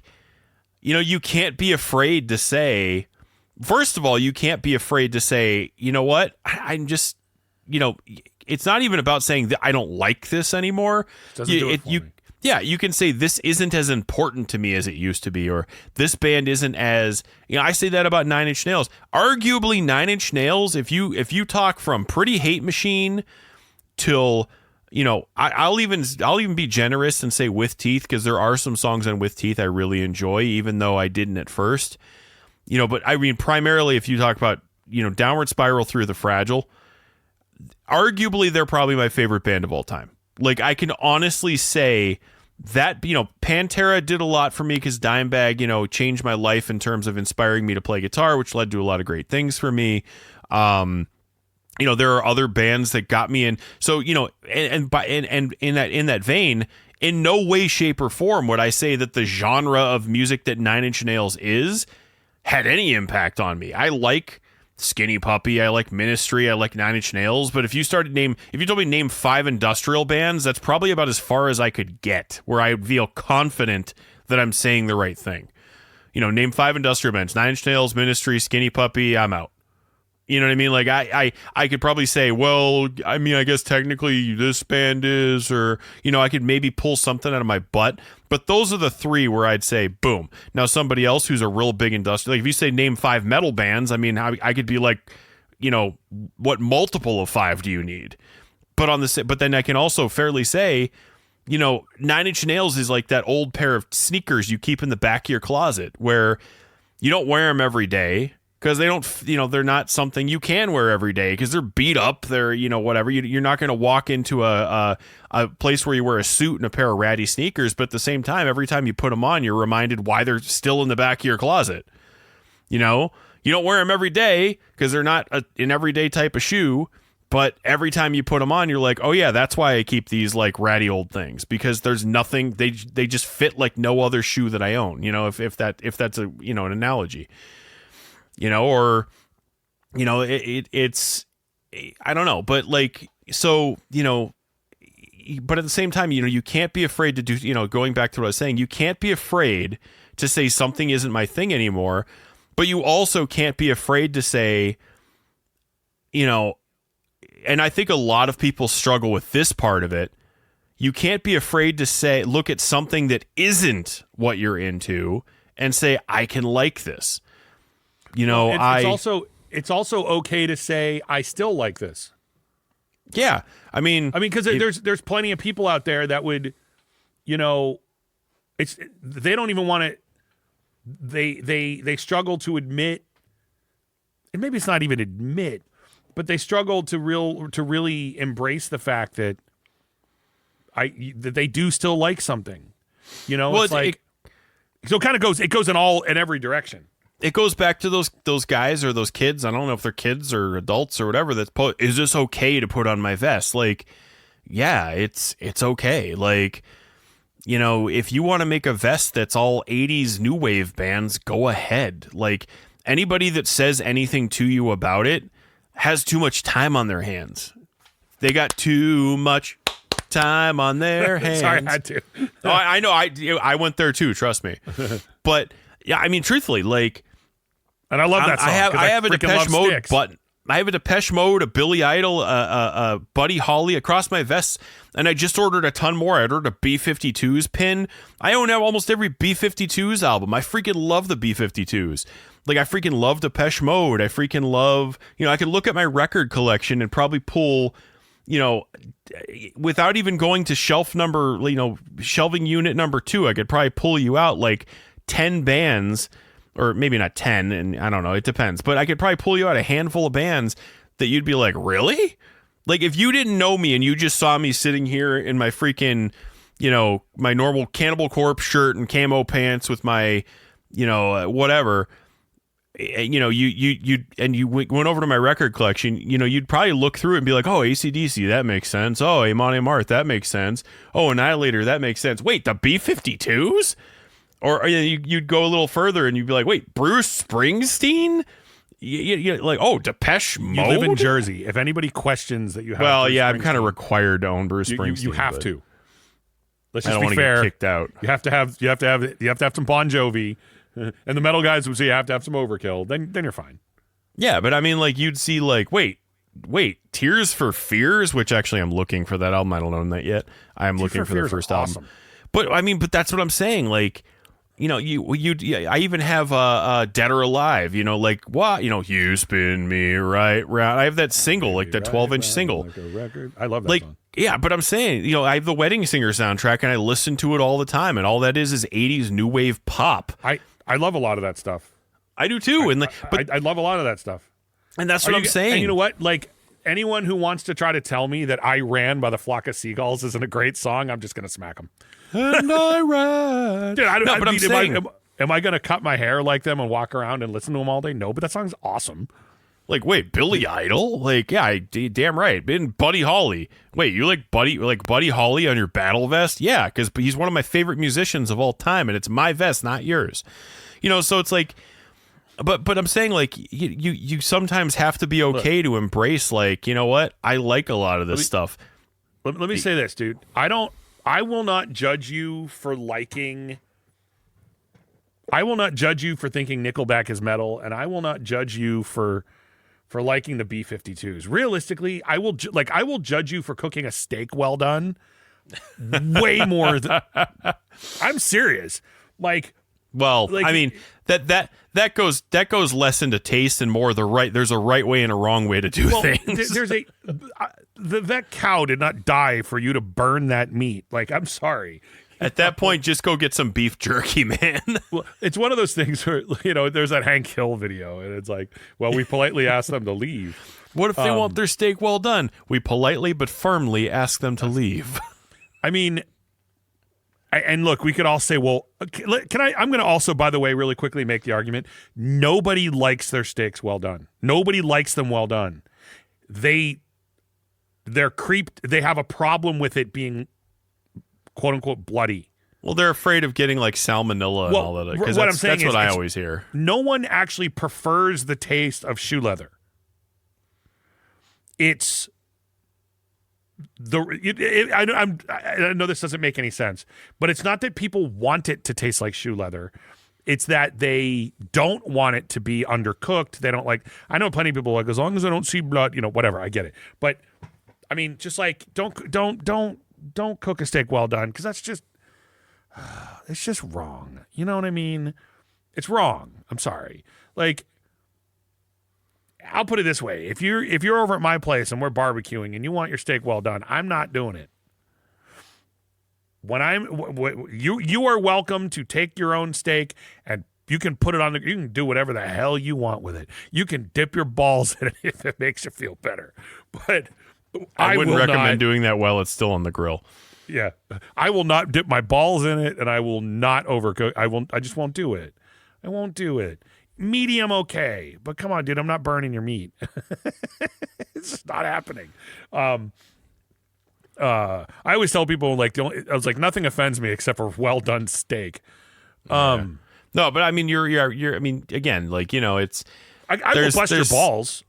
You know what I mean? Like, I will very much bust your balls for liking the B-52s, not because I have a problem with B-52s, just because I don't know. It's something in front of me that I can bust your balls for. When you want to give someone a hard time, you look for the easiest target. Well, Kate Pearson was and even though she's like 70 something, still is a smoke show, and also in my opinion is one of the best female singers in music. Well, I mean, hey, let's be fair, dude. How many? None of that is as embarrassing as if it was the early 90s and you liked Winger. And Winger kick ass. I'm sorry. If you are Beavis and Butthead destroyed that band. Here's the thing, dude. If you like that style of music at all, if you are cool with whatever you want to label that style of music, I find it hard to say you hate Winger. I mean, look, I get it. You might not like Winger. There's plenty of bands. I've always said this. It's like, I like Alice in Chains. I don't like Soundgarden. I can't quantify that. It's just the truth. It happens. So I get it. Maybe you don't like Winger. The point I'm saying is they were actually a ridiculously good band. Now, if you didn't like their music because you couldn't stand looking at Kip Winger in, spandex and chest hair, I get it. You know what I mean? But like, legitimately, they were a great band. They asked to be made fun of. I mean, the 17 video, they're asking to be made fun of. I mean, let's be fair. They weren't actually, but when you look at that, you're like, all right, dude, come on. This has gone too far. This is stupid. But the music was great. But I don't know, man. But it also, and I know we're beating a dead horse, and I need to about get out of here in a minute. But it also goes back to the same question of, so what is heavy metal?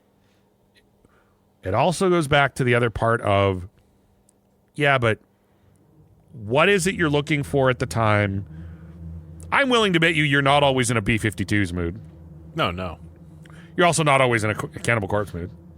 No. I mean, but it's always a question of one night I literally listened to Eaten Back to Life through the bleeding, and then immediately after that I listened to the 3 Depeche Mode albums. I mean, I go back and forth. My playlists are practically insane. Like, I will literally go from Frank Sinatra to Cannibal Corpse sometimes, right, when I just shuffle my iPod. But I know for a fact there are times when you're just kind of in the mood for something, and it goes back to that. What's a psychological thing? From like buying it as a consumer behavior standpoint, but it's like you're going back and you're thinking, but what is it about something that makes you like it? Sometimes there is no answer. I don't know. I like this. But again, what void is this filling? Think about it. Like when we listen to music, it's always filling a void, right? It's like I'm in a really great mood and I want music to either put me in a better mood or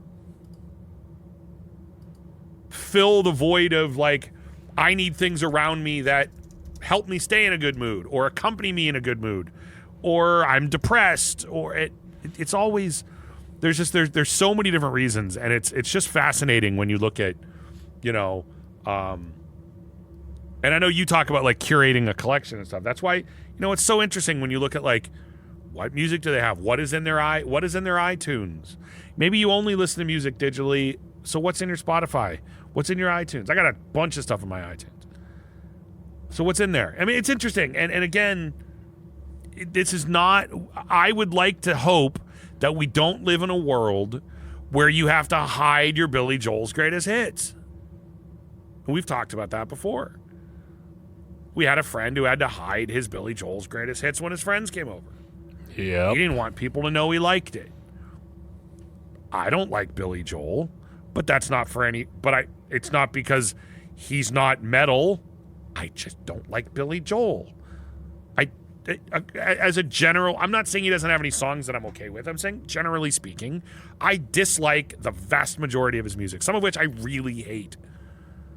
Like, I don't like Piano Man as far as, like, wanting to listen to it. It's a great drinking song, you know. I would, if I'm at a bar, like, I will gladly drink and sing along with that. In the same respect, I'll sing along with Sweet Caroline at a bar. I don't have any problem with Sweet Caroline. That's not my point. Now, if you put on, like, scenes from an Italian restaurant, I Want to Leave, because I hate that song. But it's not because it's not metal. It's because I don't like not Bob Dylan. I don't like Billy Joel. I don't like Bob Dylan's voice. I like James Taylor. Why? I don't know. I like one. I don't like the other. There's no reason for it. None whatsoever. Sometimes there is no reason. Sometimes you like something for something. And that goes back to the, you know, full circle, the outgrowing it. I liked Marilyn Manson because I was an angry, frustrated teenager. I'm not talking about me or you. I just mean in general. Maybe you liked Marilyn Manson as a teenager because you were an angry, frustrated teenager, and that music appealed to being an angry, frustrated teenager. And now that you are no longer an angry, frustrated teenager, the appeal to that is just gone. But maybe you still like it because it was just, you liked the vocals, or you liked, you know, you thought it was catchy, or I don't know. Maybe it puts you in a good mood. Or we even said this before too, you know, sometimes it's just nostalgia. There's nothing wrong with liking something for nostalgia. Truth. I mean, look at how many movies we watch that we love, that if we had never seen them and we were to sit down and watch them today for the first time, we'd be like, this is dumb. That describes, think of all the movies and music you like and ask yourself how much of this, if today was the first time you saw it, you would say, this is stupid. Do you really think you would like The Christmas Story if you've never seen it before? And you just sat there. Like, if you try to show someone The Christmas Story and they've never seen it, they're not going to like it. They're going to look at you like you're an idiot. By the way, I want to throw this out, and it's going to be the last thing I say.